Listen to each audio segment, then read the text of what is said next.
Hi, welcome back. This is Mike Peterson from Challenge Island, Oakland County East with another one of our STEAMtastic Fridays. So today we're going to talk about the E in STEAM, which stands for engineering. In fact, in particular, we're going to talk about a pretty cool invention that an engineer from England came up with. Then we're going to show you how you can build one yourself. So today's invention is what we call a hovercraft. So like I said, this was invented in England back in 1955 by an engineer named Christopher Cockerell. So he was working at a marina and taking a look at all the boats that went around on the water and started to think, maybe there's a better way to make the boats move around. Because when boats move through the water, it's a pretty slow process. They have a lot of water they have to push around. Plus there's a lot of friction that goes on when a boat moves around. So just as a reminder, friction is when two things rub together and use up energy. So for example, when you rub your hands together, you're making friction, and that's what's making your hands nice and warm. So he was trying to think, how can we make those boats work and not have so much friction, so it'd be a lot easier to move them around. So he came up with the hovercraft. So here's a picture of a modern hovercraft, so you can kind of see what it looks like.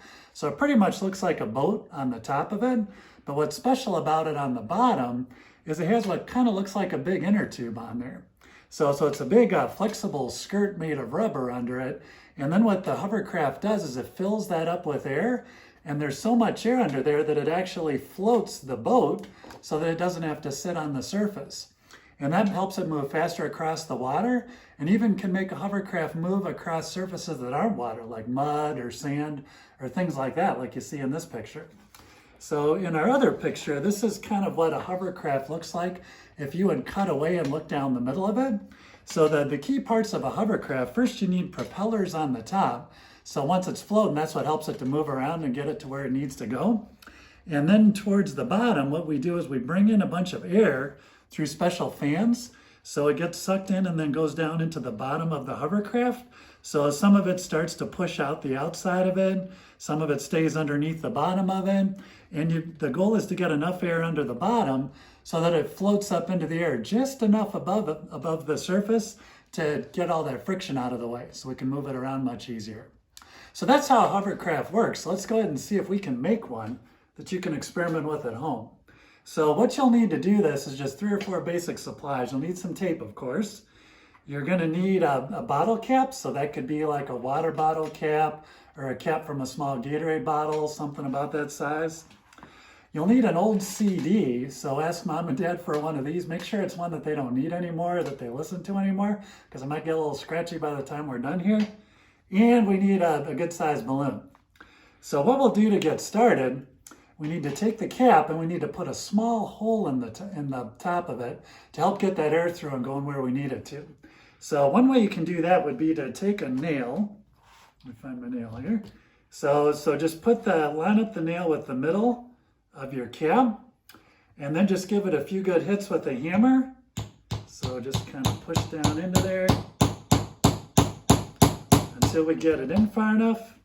So you need just a nice small hole in there so that the air can get all the way through.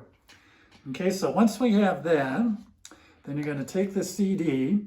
You'll put that cap right in the center of the CD with that hole in the middle, and then go ahead and tape it down. So I'll demonstrate just a little bit of tape here. So we need the tape to be nice and strong so that no air leaks out. That'll make it work a lot better. So you're going to put several pieces of tape all around this cap to seal it in place. So just to save a little time, here's one that's got the tape on it already. So we've got that sealed up pretty good there.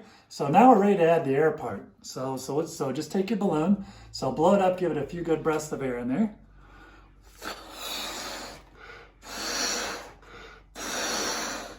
Okay, then give it a little twist so that the air doesn't come out, because we're not ready to launch the hovercraft yet.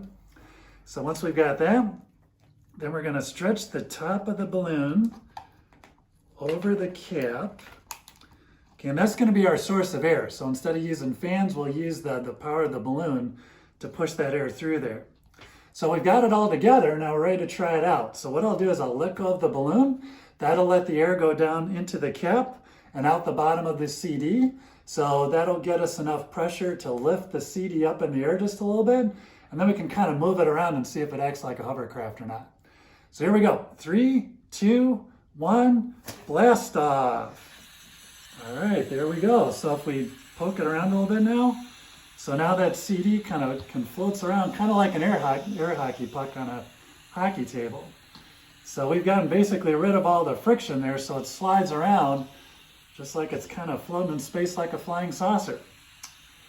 All right, so that's basically how a hovercraft works. So go ahead and give that a try at home, so you can try experiment with different kinds of caps, different sizes of holes, different balloons. So see how you can come up with the best hovercraft possible and make it fly across your ocean at home.